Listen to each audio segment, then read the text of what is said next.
Hey guys, today I'll be doing a review of the Sabas Face Saver headgear.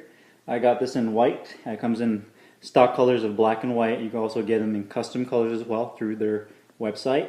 Got this in large. Anybody that has a 23-inch size head or larger should get a large. Anyone that gets something smaller should get the medium size headgear.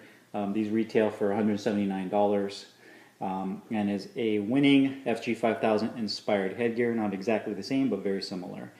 It does come with a metal frame, so you can use that. Is my favorite part is that you can adjust the headgear.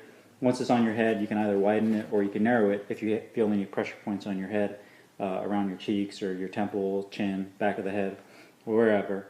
You have the top lace closure system, as well as the padded ears and rear lace closure with the tapered neck, so that you can move your head around and not have any obstructions on the back of your head. It uses a two-layer foam system. I like this foam in the fact that it is forgiving, but it's firm.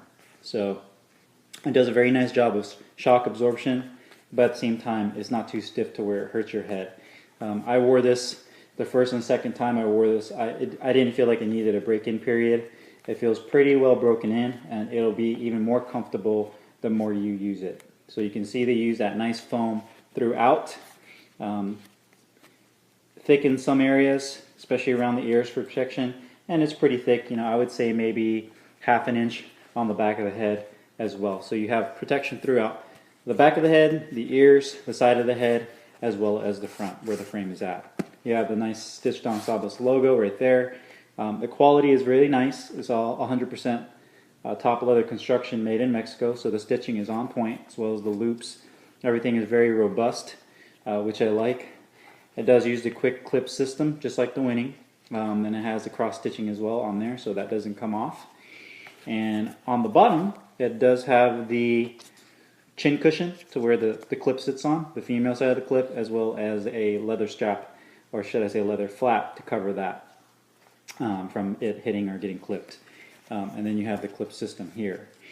This is the one downside I found with this headgear, since I'm talking about it already, is that this quick clip system, no matter how I adjusted the actual nylon strap through the clip itself, it would come loose if I put pressure. And I'll show you that, guys, to you guys in here in a second once I put this headgear on.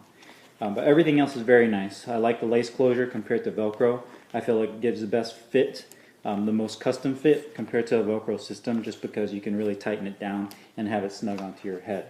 So, on to putting the headgear on. Oh, one last thing. The inside liner I also love is the fact that it is a kind of a micro suede liner. It's not smooth leather, so it doesn't slip around it. It does a really nice job of wicking away the moisture and the sweat. Whereas if you had the kind of a smooth leather or vinyl or fake leather, I feel that the headgear slips around a little bit more, where this absorbs the sweat and does a nice job of wicking it away, as well as keeping this on your head. So, on to putting it on. Putting the headgear on, just slipping it over. I usually tie off the top laces and leave it that way, just because the size of my head on top stays the same, but I leave the back loose. Some guys like to tie it up to a custom fit of their head, and then they tape off the back and keep it that way, so they don't have to adjust it every time. I like to leave mine unlaced, and then I just lace it up. It only takes me like 10 seconds to lace it up every time. So you can see it fits really nice. I got a large. I have no pressure points. That's because I adjusted the headgear a little bit when I first got it. My first time sparring with this, I had my coach kind of push it in for me. I told him, hey, it has a little bit of pressure point right here, so just kind of pull it out a little bit, and it worked out nicely.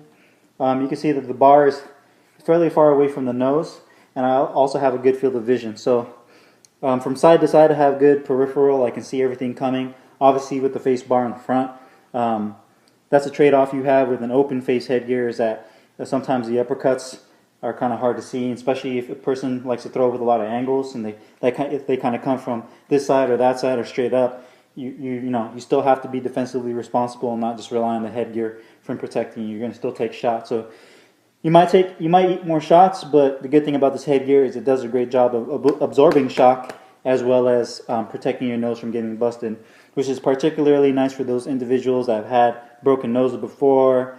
They don't want to get black eye. and they just want more protection compared to an open face headgear. But again, just remember, you're going to be trading off some visibility when you have something like this, and that goes for any face saver headgear. The thing I was talking about earlier with the chin strap was when you hook this thing on here, you can see I hooked the chin strap on. It's tight. If I just open my mouth a little bit, or if I take a shot, you can see it comes undone. And now I've even adjusted this chin strap several times. I've undone it and had it loop through the other way.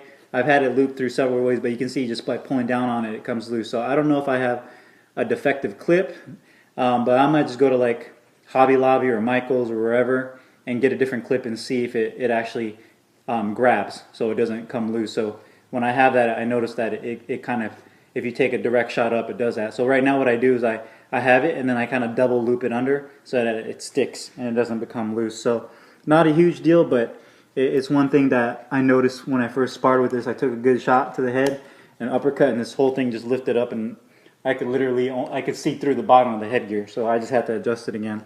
The other thing I would do, which is just a custom thing, it's more of a luxury, and no other headgears like this, I think, except for the Ring to Cage face saver, is just get another pad, go to like one of those leather shoe repair shops, and then have them add another pad right here so it doesn't just rub against your skin. So almost makes me wonder why they don't just put another pad here if they already have one on this side, just so that when you have it across your chin, you have complete comfort on your chin area. Again, a luxury, you don't have to have it, but just something nice to think about. It's anatomically correct, which I like, meaning that when I have this headgear on and my eyes are centered with the opening here, so are my ears. I've had headgear before, some of the cheaper headgear where my eyes will be lined up here, but then the ear is like up here and it's not even lined up with the opening, which is pretty frustrating, and just it's almost like they modeled the headgear on Frankenstein's head instead of, you know, a regular person's head. So anatomically correct, offers good protection from the sides, so you could take hooks, you know, you take jabs and straights to the face really nicely. The opening's not huge, so nothing will get through, you know. So it's nice that you won't be able to get actual glove will come through and you won't get a black eye with this.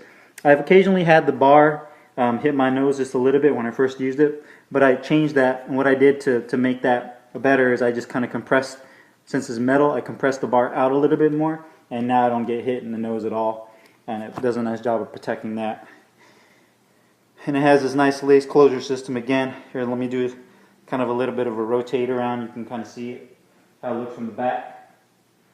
So, very nice.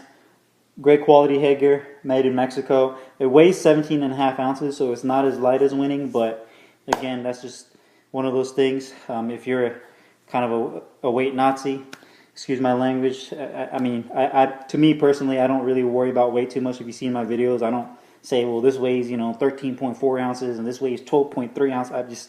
I just don't get into that, just because once you have it on, you're not thinking about it. You just have it on and you're ready to go to work. So to me, it feels light for a face saver, and I definitely like it a lot. It's probably my best headgear, my favorite headgear right now.